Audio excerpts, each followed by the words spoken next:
இதே அனைத்து இந்திய அண்ணா திராவிட முன்னேற்ற கழக ஆட்சி இருக்கின்ற பொழுது இதே புரட்சித் தலைவர் அம்மா அவர்கள் 2015ஆம் ஆண்டு தொழில் முதலீட்டு மாநாட்டு நடத்தினாங்க. 74 புரிதல் ஒப்பந்தங்கள் போட்டாங்க. 2,40,000 கோடி தொழில் முதலீட்டு ஈர்க்கப்பட்டு புதிய தொழிற்சாலையை கொண்டு வந்து படித்தினர்களுக்கு வேலைவாய்ப்பை உருவாக்கி தந்த அரசாங்கம் அதிமுக அரசாங்கம். படிப்பதற்கும் பல்வேறு கல்விக்கூடங்களை திறந்தோம், படித்து முடித்த இளைஞர்களுக்கும் வேலைவாய்ப்பை உருவாக்கி தந்தோம். அதே வழியில் வந்து அம்மாவுடைய அரசு 2019 ஜனவரி மாதம் தொழில் முதலீட்டு மாநாட்டு சென்னையில் நடத்தி சுமார் 304 புரிந்துணர்வு ஒப்பந்தங்கள் போட்டு 3,05,000 கோடி தொழில் முதலீட்டு ஈர்க்கப்பட்டு பல தொழிற்சாலைகள் நிறைவு பெற்று பயன்பாட்டுக்கு வந்துட்டது.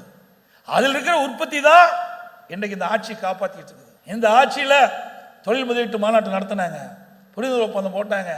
போட்ட உடனே எந்த தொழிற்சாலை வந்துடாது.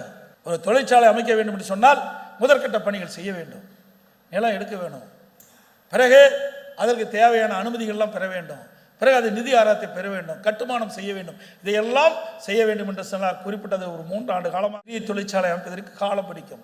ஆனால் திரு ஸ்டாலின் பேசுகிறார், ஆட்சிக்கு வந்தவுடனே எனக்கு உற்பத்தி பெருகிவிட்டது. அத்தனையும் பொய்.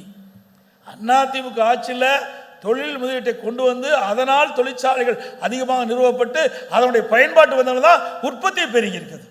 இதுதான் யதார்த்தமான உண்மை. அது அவருக்கும் தெரியும். பொய் பேசல வல்லவர்கள். அண்ணன் சொன்ன மாதிரி பொய்யை எப்படி பேசணும், மக்களை எப்படி நம்ப வைக்க வேண்டும் என்பதை வல்லவர்கள் திராவிட முன்னேற்ற கழகத்தை சேர்ந்தவர்கள்.